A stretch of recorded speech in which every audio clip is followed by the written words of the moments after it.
ये class BA first semester Hindi काव्य जिनका भी सब्जेक्ट है उनके लिए बहुत ही ज़्यादा खास होने वाली है, क्योंकि इस क्लास में आप देखेंगे BA first semester all units यानी जितने भी यूनिट्स हैं आपके सिलेबस में उन सभी के मोस्ट इम्पॉर्टेंट क्वेश्चंस जो कि आपके एग्ज़ाम में बहुत ही ज़्यादा पूछे जाते हैं और आपके हर बार एग्ज़ाम में इनमें से प्रश्न आना ही है।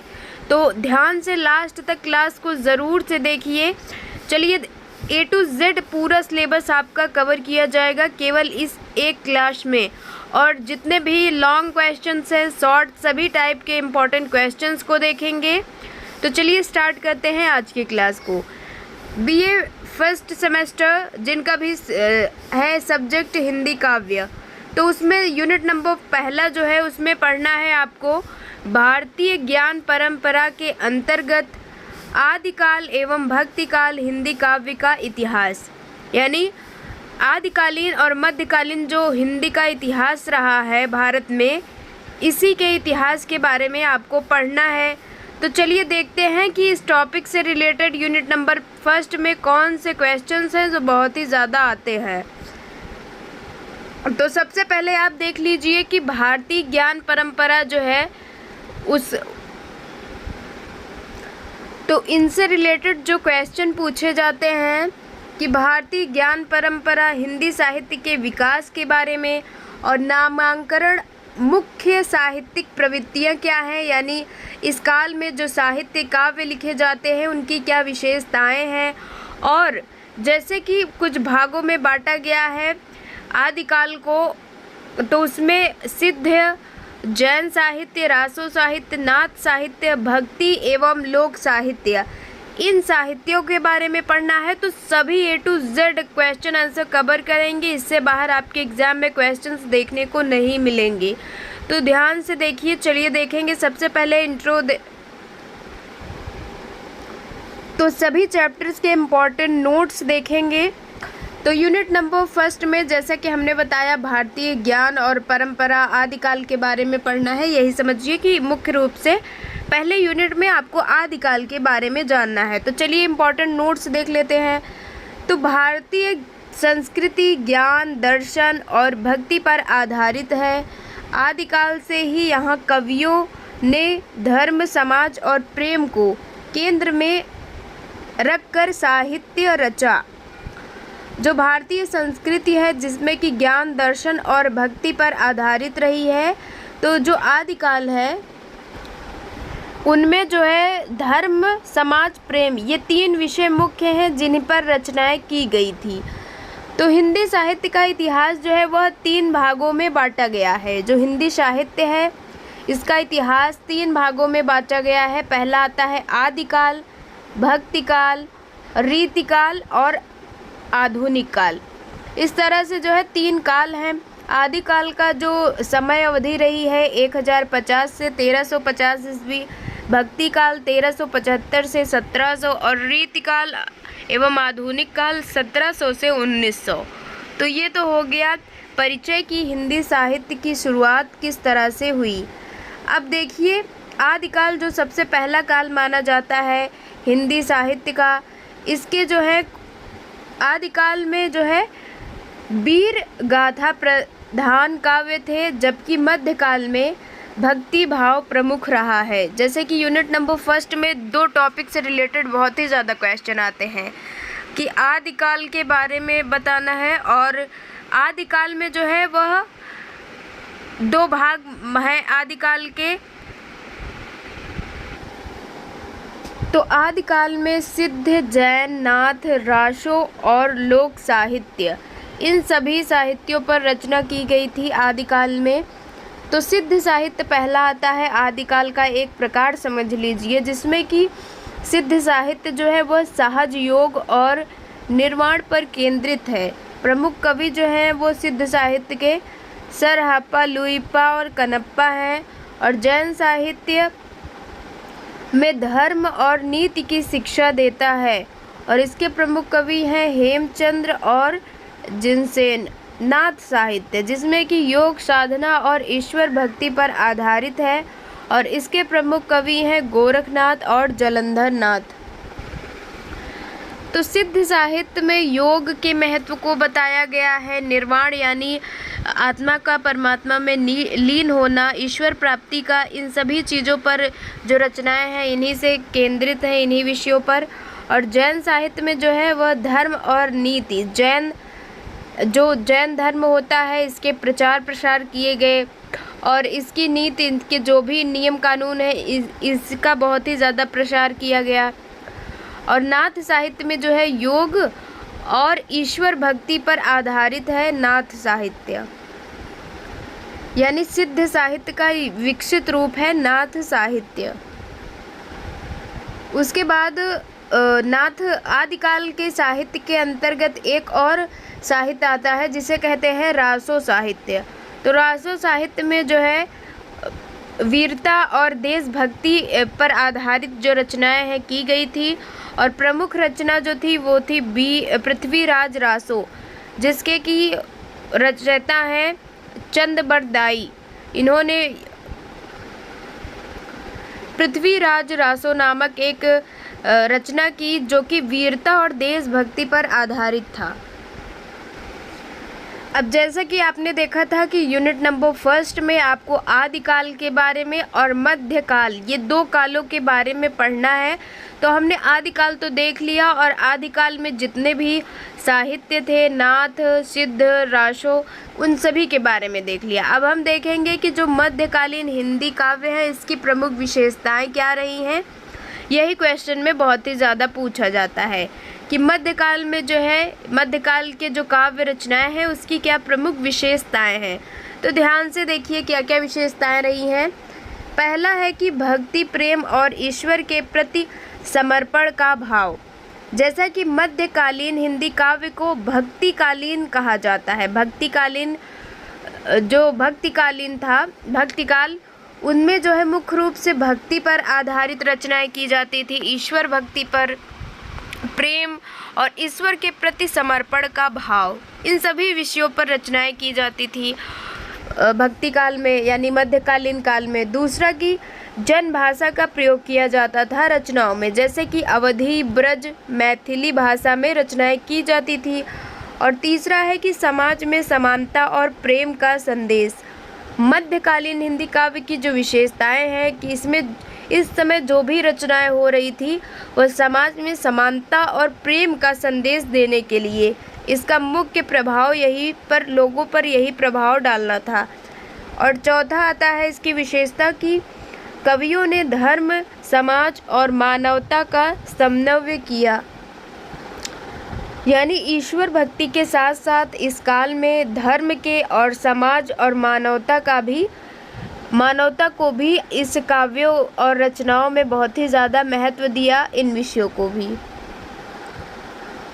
अब हमने बता दिया सभी इम्पोर्टेंट नोट्स। अब देख लीजिए कि किस तरह से क्वेश्चन यूनिट नंबर 1 से बहुत ही ज़्यादा आते हैं। लॉन्ग टाइप के आंसर्स जो कि 10 या 15 नंबर के पूछे जाते हैं। पहला क्वेश्चन आता है कि आदिकाल हिंदी साहित्य की प्रमुख विशेषताएं लिखिए। दूसरा आता है कि भक्ति आंदोलन के सामाजिक एवं सांस्कृतिक कारणों की व्याख्या कीजिए। और तीसरा आता है कि सिद्ध, नाथ और रासो साहित्य की तुलना कीजिए। अब याद रखिए कि जो आदिकाल है वह 4 उसकी शाखाएं थी, जैसे कि आपने देखा था, सिद्ध, नाथ, रासो, लोक। तो बस यही 4 शब्द याद रखिए, ये सभी आदिकाल की शाखाएं इसी में कवर हो जाएंगी। अब एक बार संक्षिप्त परिचय देख लेंगे, यानी यूनिट नंबर 1 में आपने क्या क्या पढ़ा। तो इसमें हमने भारतीय ज्ञान परंपरा में हिंदी साहित्य धर्म, भक्ति, समाज की चेतना का प्रतीक है। भारतीय ज्ञान परंपरा में हिंदी साहित्य धर्म, भक्ति और समाज की चेतना का प्रतीक है। आदिकाल में वीरता और मध्यकाल में भक्ति और प्रेम का भाव प्रमुख रहे। यही कारण है कि यह काल हिंदी काव्य की आत्मा कहलाता है। तो इस तरह से आपका यूनिट नंबर 1 के सभी इम्पोर्टेंट नोट्स, क्वेश्चन सभी कुछ कवर हो जाते हैं। और अगर आपने अभी तक प्लेलिस्ट नहीं चेक किया तो जाके कर लीजिए, वहाँ लॉन्ग टाइप के क्वेश्चंस किस तरह से आपको आंसर उनका लिखना है वर्ड लिमिट के साथ, जिससे आपको पूरे नंबर मिले। साथ ही बहुत कम समय में क्विक रिवीजन की भी क्लासेस हैं आपके कंप्लीट सिलेबस का, जिसमें आपका सिलेबस 10 से 15 मिनट में कंप्लीट कराया गया है। और साथ ही टॉप 30 ऐसे क्वेश्चंस हैं जिन्हें आप तैयार करते हैं तो इससे बाहर आपकी हिंदी के कोई भी प्रश्न जो है वो नहीं आ सकते हैं, लेकिन बहुत कम ही चांस है।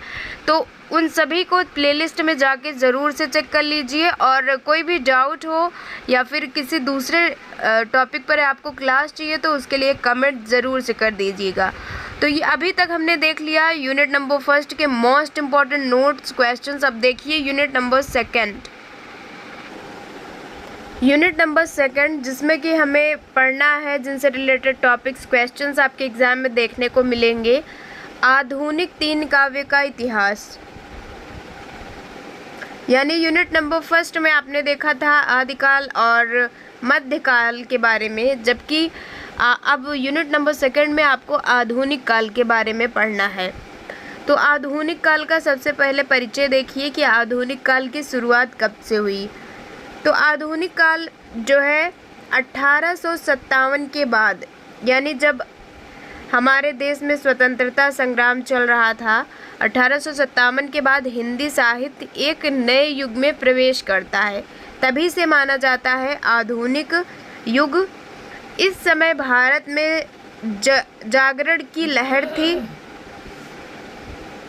समाज में सुधार, नारी स्वतंत्रता, शिक्षा, राष्ट्रीयता के विचार फैल रहे थे।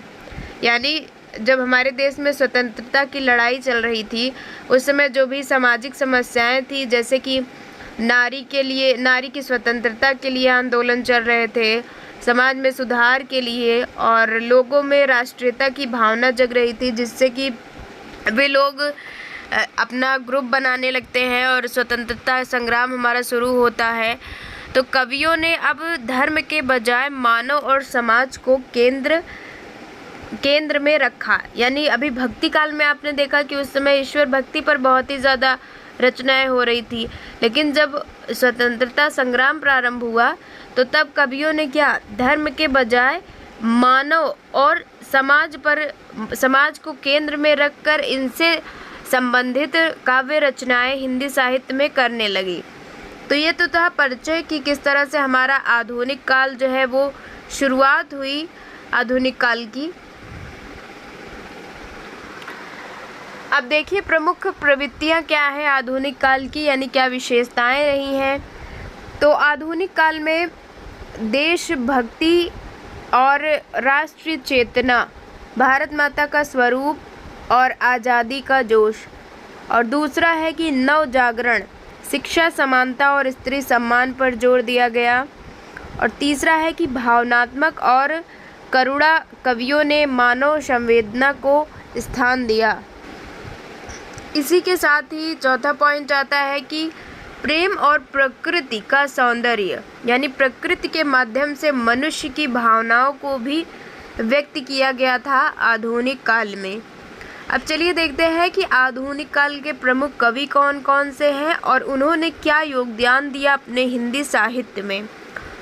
तो प्रमुख कवि और योगदान, सबसे पहले कवि आ जाते हैं भारतेंदु हरिश्चंद्र।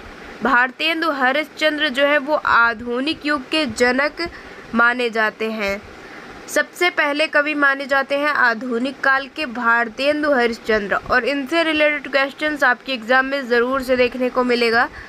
तो इनकी रचनाएं जो हैं, प्रमुख रचनाएं जिनके माध्यम से इन्होंने योगदान दिया हिंदी साहित्य में अपना, तो पहली रचना इम्पोर्टेंट जो है कि भारत दुर्दशा। भारतेंदु जी ने भारत की दुर्दशा नामक एक रचना लिखी। इसके बाद इन्होंने वैदिक हिंसा, हिंसा न भवति, ये दो प्रमुख इनकी रचनाएं हैं। दूसरे कवि आ जाते हैं आधुनिक काल के मैथिली शरण गुप्त, जिन्होंने राष्ट्रीय भाव और नारी सम्मान के कवि कहे जाते हैं, मैथिली शरण गुप्त, और इनकी रचना जो है वो है भारत भारतीय। फिर तीसरे नंबर पे हैं जयशंकर प्रसाद, जिनकी सबसे फेमस रचना है कामायनी, के रचयिता हैं जयशंकर प्रसाद, और यह मानवता के कवि हैं जयशंकर प्रसाद। अब आते हैं आधुनिक काल के ऐसे सभी कवियों को देख लेते हैं जिनसे रिलेटेड क्वेश्चन आपके एग्जाम में देखने को मिलता है। तो चौथे नंबर पर आते हैं सूर्यकांत त्रिपाठी निराला। ये भी आधुनिक काल के ही कवि हैं और बहुत ही ज़्यादा फेमस हैं। ये जो है स्वतंत्र विचार और नवीनता के प्रतीक माने जाते हैं। यानी इन्होंने जो रचनाएं की उनके विचार जो है बहुत स्वतंत्र रूप से अपने विचारों को रखा है और ये नवीनता का प्रतीक है। साथ ही फिर आते हैं सुमित्रा नंदन पंत। सुमित्रा नंदन पंत जो है वह प्रकृति और सौंदर्य के कवि हैं। यानी प्रकृति के ऊपर इन्होंने बहुत सी रचना की है। फिर आता है महादेवी वर्मा जो कि करुणा और नारी संवेदना स्वर प्रतिनिधि है महादेवी वर्मा। ये भी आधुनिक काल की प्रमुख कावित्री है। अब याद रखने की ट्रिक देखिए कैसे आप जो है आदिकाल के कवियों का नाम याद रखेंगे। भा से भारतेंदु, मैं से मैथिली शरण, प्र से प्रसाद, निराला, पंत, म से महादेवी। याद रखो कि पूरा आधुनिक काल के पास है। यानी 100% आधुनिक काल से रिलेटेड क्वेश्चन इन्हीं सभी कवियों और इनकी रचनाओं से पूछा जाता है। अब देख लीजिए महत्वपूर्ण प्रश्न भी जो हैं। नेक्स्ट क्लास इन सभी क्वेश्चंस के आंसर को पूरा वर्ड लिमिट के साथ बहुत ही इजी तरीके से आपको बताएंगे। तो चैनल सब्सक्राइब कर लीजिए, बहुत ही जल्द इन सभी क्वेश्चन के आंसर को लेके आएंगे। और अभी जो क्वेश्चन बता रहे हैं ये तो बहुत ज़्यादा इम्पॉर्टेंट है ही, लेकिन इसको देखने के बाद इन प्रश्नों का आप खुद ही लिख लेंगे। लेकिन अगर फिर भी आपको कोई प्रॉब्लम होती है इनका आंसर लिखने में तो आप कमेंट में बता दीजिए। बहुत जल्द ही इन सभी प्रश्नों का उत्तर भी हम आपको लिखकर बताएंगे। तो महत्वपूर्ण प्रश्न जो हैं यूनिट नंबर 2 से पहला आता है कि आधुनिक हिंदी काव्य की विशेषताओं का वर्णन कीजिए। दूसरा आता है कि भारतेंदु युग से छायावाद तक हिंदी काव्य के विकास का विवरण दीजिए। क्वेश्चन नंबर 3 आता है कि 1857 के पश्चात हिंदी साहित्य में आए परिवर्तन को स्पष्ट कीजिए। अब देख लीजिए कि हमने यूनिट नंबर 2 में क्या क्या पढ़ा। तो आधुनिक हिंदी काव्य जो है वो भावनात्मक, मानवता और राष्ट्रीय प्रेम से ओतप्रोत है। यही है इसकी विशेषता। जैसे कि अभी एक क्वेश्चन में पूछा गया कि आधुनिक हिंदी काव्य की विशेषता, तो यही है कि आधुनिक हिंदी काव्य में जो है भावनात्मकता, मानवता और राष्ट्र प्रेम से ओतप्रोत था। और इस युग में कवियों ने हिंदी को नई चेतना, नया स्वर और नया जीवन दिया। अब आ चुके हैं यूनिट नंबर 3 पे, जिसमें कि आपको आचार्य रामचंद्र शरण द्वारा संपादित है। जो चैप्टर है उसका नाम है विद्यापति की पदावली। यही चैप्टर पढ़ना है आपको, जिसमें विद्यापति के बारे में पढ़ेंगे और इनकी जो रचना है पदावली, इसके बारे में यानी इससे रिलेटेड आपके एग्ज़ाम में गद्यांश या पद्यांश देखने को मिलेंगे, जिसका आपका संदर्भ सहित व्याख्या करना होता है। जैसे कि अभी तक आप हाई स्कूल इंटर में पढ़ते हुए आ रहे हैं कि आपको संदर्भ और व्याख्या करने को एग्ज़ाम में ज़रूर से आता है, तो ऐसे ही आपको लघु उत्तरी में या फिर शॉर्ट लॉन्ग दोनों टाइप के क्वेश्चंस में देखने को मिल सकते हैं संदर्भ सहित व्याख्या करना। तो इसीलिए इन सभी आंसर को भी ध्यान से देखिए। तो पहला जो आ जाता है कि विद्यापति की जो रचना है पदावली, यूनिट नंबर 3 में सबसे पहले आपको इसी के बारे में पढ़ना है। विद्यापति एक बहुत ही फेमस कवि हैं और इनकी रचना जो है वह है पदावली। तो पदावली का परिचय देखेंगे सबसे पहले। तो पहले राइटर का देखेंगे, फिर पदावली इनकी जो रचना है इसके बारे में देखेंगे, जो कि आपके एग्जाम में जिससे क्वेश्चन आता है। तो विद्यापति जो है वो मैथिली भाषा का सूरदास इन्हें कहा जाता है। यानी इन्होंने जो रचनाएं की हैं वो ज़्यादातर मैथिली भाषा में की हैं, इसलिए इन्हें मैथिली भाषा का सूरदास कहा जाता है। और इनके पदों में जो है वह श्रृंगार, प्रेम और भक्ति का अद्भुत संगम है। इसका मतलब है कि इन्होंने जो रचनाएं की हैं उसमें श्रृंगार रस का और प्रेम के बारे में, भक्ति, इन सभी चीज़ों का बहुत ही सुंदर तरह से इन्होंने वर्णन किया है। और मुख्य विषय क्या है इनकी रचनाओं का, तो राधा और कृष्ण का प्रेम, इसी के बारे में इन्होंने लिखा है, जिसमें कि श्रृंगार रस, प्रेम, भक्ति, यही सब बातें बताई हैं इन्होंने पदावली में। तो चलिए देखें आगे क्या है। मुख्य भाव का मतलब कि इन्होंने इस पदावली में क्या क्या मुख्य चीज़ें हैं जो दिखाई है। सबसे पहला आता है कि राधा कृष्ण के मान, मिलन और विरह के दृश्य को दिखाया है अपनी पदावली नामक रचना में। दूसरा, प्रेम में सौंदर्य, लज्जा, श्रृंगार और तन्मयता का चित्रण, सहज मधुर भाषा जो मन को छू लेती है। तो इस तरह से विद्यापति ने, इससे रिलेटेड क्वेश्चन ऐसा भी आ सकता है कि विद्यापति की पदावली जो रचना है इसकी प्रमुख विशेषताएं बताइए। तो आप लिखेंगे कि इसमें इन्होंने राधा कृष्ण के प्रेम के, मिलन, विरह और प्रेम, सौंदर्य, श्रृंगार और भाषा जो है वो बहुत ही मधुर भाषा का और सहज भाषा का प्रयोग किया है। सहज का मतलब होता है सरल। तो ये तो विशेषताएं हैं इनकी रचना जिसका नाम है पदावली। अब देखिए कि विद्यापति जो है इनके काव्य की प्रमुख विशेषताएं क्या हैं और किस तरह से इन्होंने अपनी रचनाएं लिखी हैं, जो इनकी विशेषताएं हैं। सबसे पहला आता है कि भक्ति में श्रृंगार का समावेश। इन्होंने भक्ति में भी श्रृंगार रस का प्रयोग किया है और जिसमें कि इन्होंने प्रेम ही ईश्वर तक पहुँचने का मार्ग है, ये बात कही है। और दूसरा आता है कि लोक भाषा यानी मैथिली में उच्च भावनाएं, इन्होंने मैथिली भाषा का प्रयोग किया है अपनी भावनाओं को बताने के लिए। तीसरा आता है कि संगीतात्मक लय और रसपूर्णता, इनकी रचनाओं में बहुत ही ज़्यादा संगीतात्मक तरीके से लिखा है इन्होंने और रस से पूर्ण है।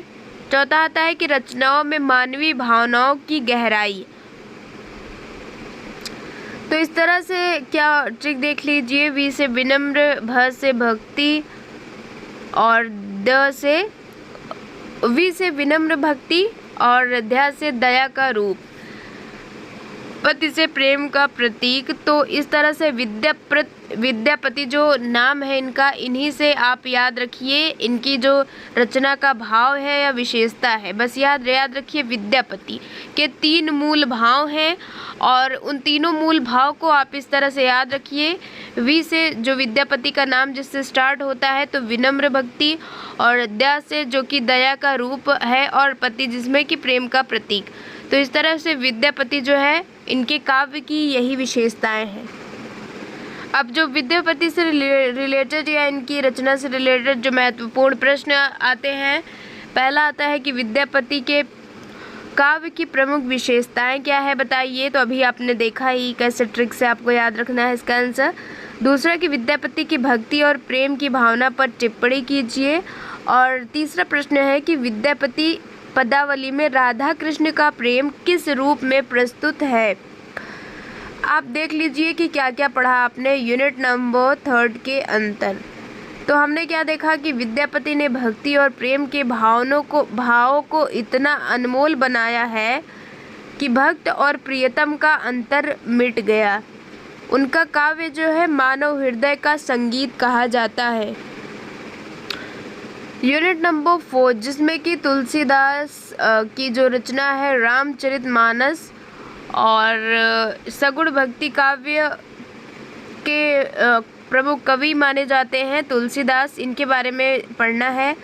तो तुलसीदास का जो भक्ति काल के सर्वश्रेष्ठ कवि माने जाते हैं और उन्होंने रामचरितमानस में मर्यादा पुरुषोत्तम श्री राम के जीवन, आदर्श और नीति को चित्रित किया है।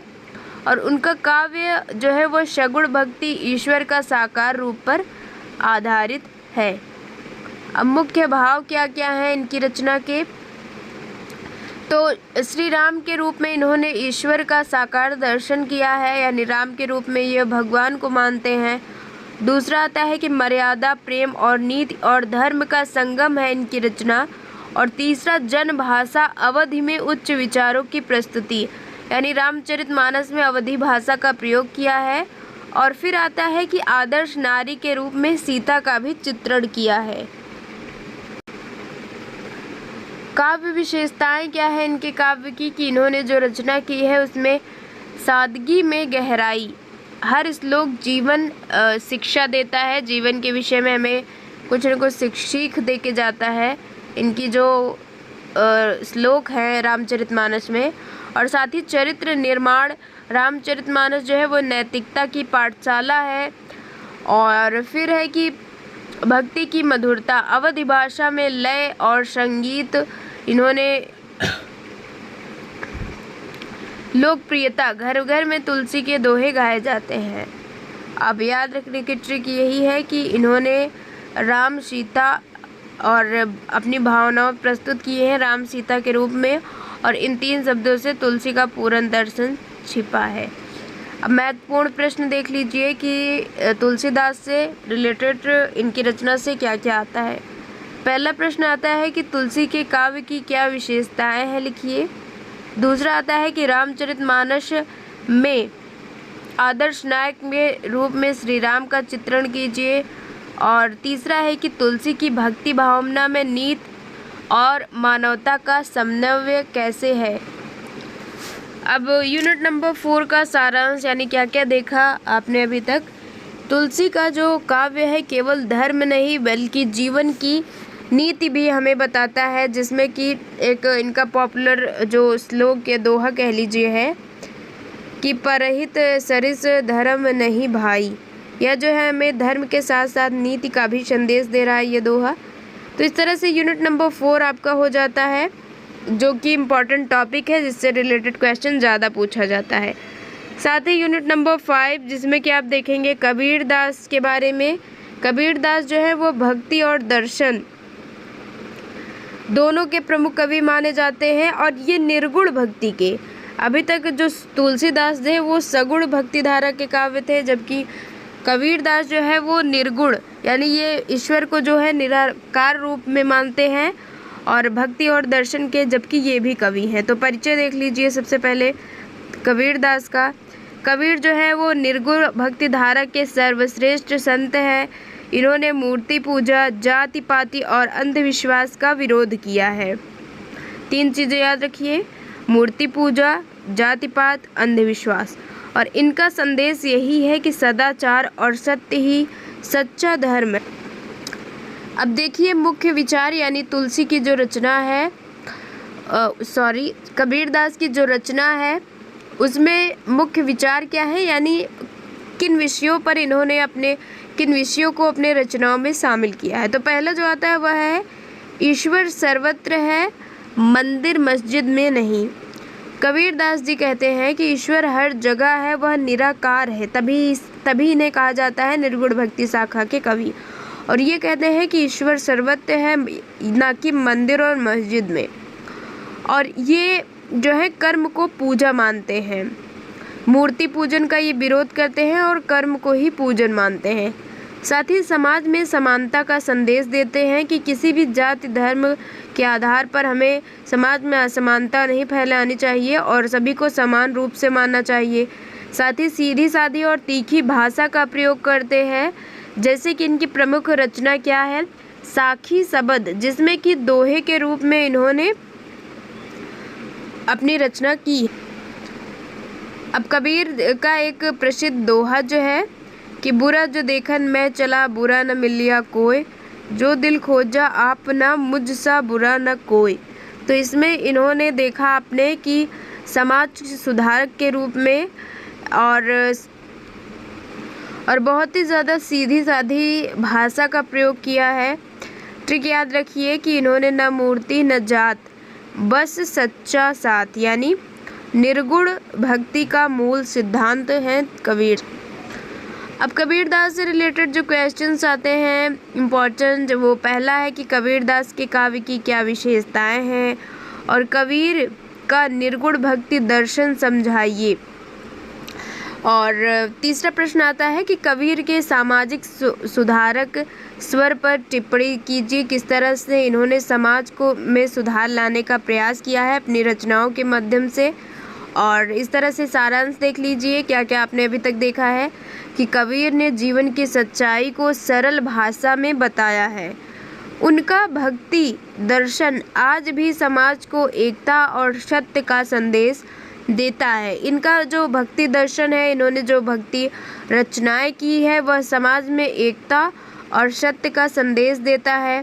तो इस तरह से हो गया आपका 5 का इम्पोर्टेंट क्वेश्चन यूनिट नंबर 6, जिसमें कि आपको जायसी, मलिक मोहम्मद जायसी, जो कि सबसे पहले जायसी का परिचय देखिए, जिसमें कि मलिक मोहम्मद जायसी जो है वो सगुण भक्ति के प्रमुख कवि हैं और इनकी प्रसिद्ध रचना जो है वह है पद्मावत, जिसमें कि इन्होंने प्रेम, त्याग और भक्ति का संगम है इनकी यह रचना पद्मावत।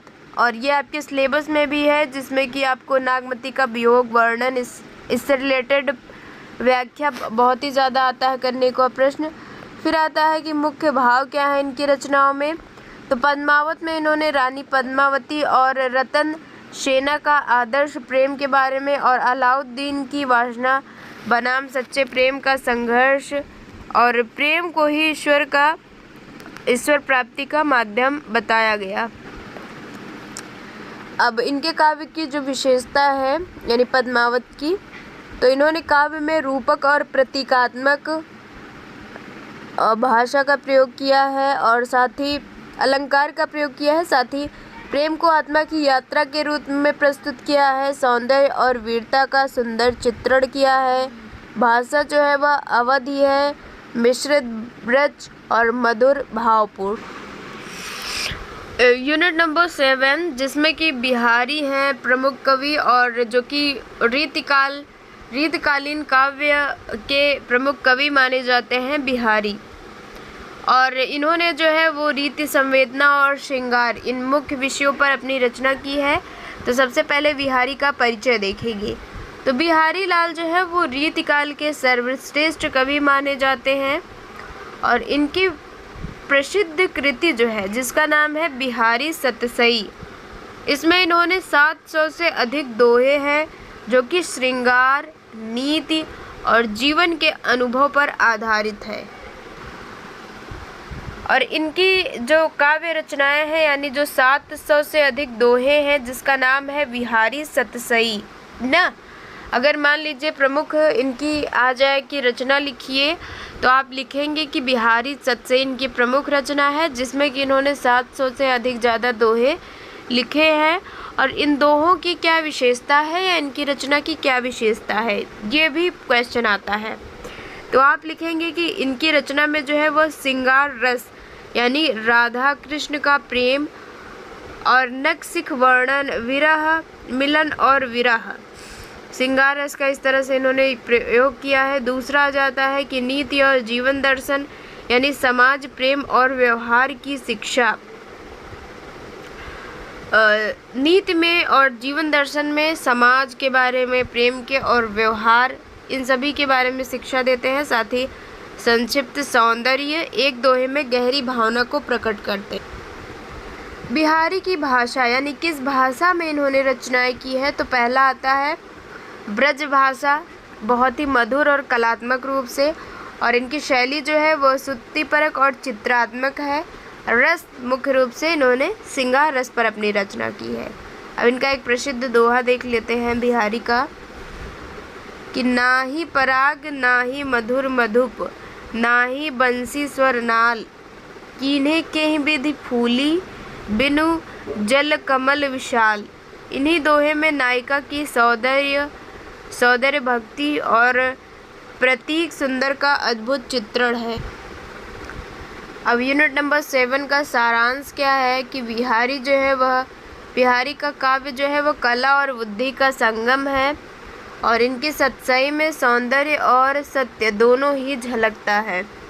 तो इसी के साथ ही यूनिट नंबर 7 हो जाता है। अब देख लेंगे यूनिट नंबर 8, जिसमें कि महादेवी वर्मा छायावादोत्तर युग यानी संवेदना और करुणा की कावित्री कही जाती है। महादेवी वर्मा जो कि एक छायावादोत्तर।